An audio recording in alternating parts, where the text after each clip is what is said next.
अगर आपके घर में भी चॉपर मशीन, ग्राइंडर मशीन या जूसर मशीन या कोई इस तरह से रिलेटेड मशीन है तो ये वीडियो आपके लिए है और ये वीडियो आपके बहुत काम आ सकती है और आपके रिपेयरिंग के हज़ारों रुपए भी बचा सकती है।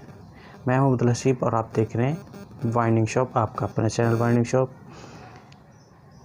तो आपको मैं बता रहा था कि आपके हज़ारों रुपए बच सकते हैं। वो किस तरह बच सकते हैं मैं आपको डिटेल से बताता हूं। और डिटेल इसकी कुछ यूँ है कि अगर आप मशीन इस्तेमाल कर रहे हैं, जैसे ये जूसर मशीन है मेरे सामने, या मैं आपको दूसरी मोटर भी दिखाता हूं, या इस तरह आपके पास ब्लेंडर, ग्राइंडर है, या XYZ कोई सी भी मशीन आपके पास है, आप यूज़ करते हो और वो चलते चलते बंद हो जाती है।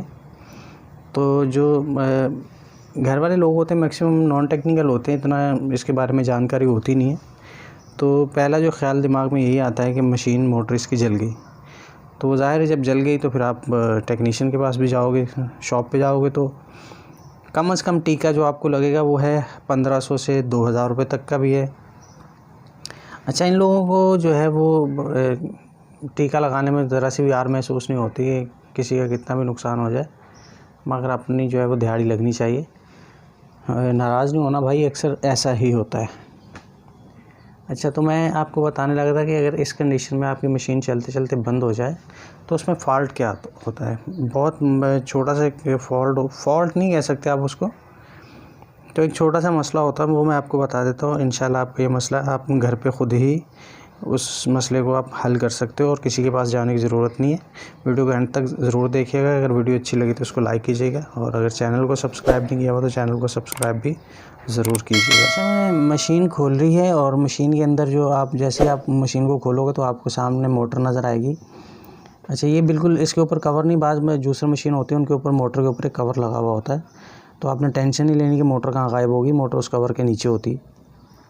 ठीक है, तो जब आप मशीन खोलोगे तो इस तरह सामने मोटर हो जाएगी, मोटर आपके आ जाएगी। और मोटर साइज़ में फ़र्क हो सकता है, मगर AC मोटर का जो टाइप होता है वो यही होता है। इस तरह दो कॉइल आपको नज़र आएंगे, एक इस तरफ और एक इस तरफ, और अंदर इसके आर्मेचर होता है। अच्छा, और जो इसमें जो फॉल्ट आता है वो मैं आपको बताने लगा था।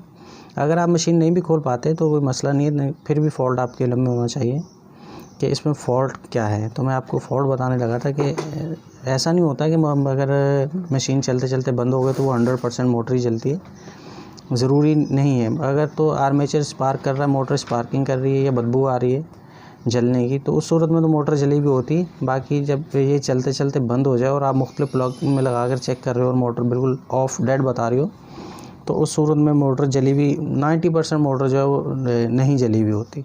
तो ये चीज़ें आपको पता होनी चाहिए ताकि आप बच सको कि मोटर के चार्जेस ना देने पड़े आपको, आपके ये इल्म में ही चीज़ होनी चाहिए। तो अभी आपको मैं फ़ॉल्ट बता देता हूँ कि इसमें फ़ॉल्ट क्या होता है। तो आप ये देखो कि ये कॉइल है और कॉइल के ऊपर एक ये छोटा सा आपको पुर्जा लगा हुआ नज़र आ रहा होगा, ये वाला। अभी मैं आपको काट के चेक कराता हूँ कि ये मैं किस वाले पुर्जे की बात कर रहा हूँ, तो फिर आपको बेहतर समझ में आ सकेगा।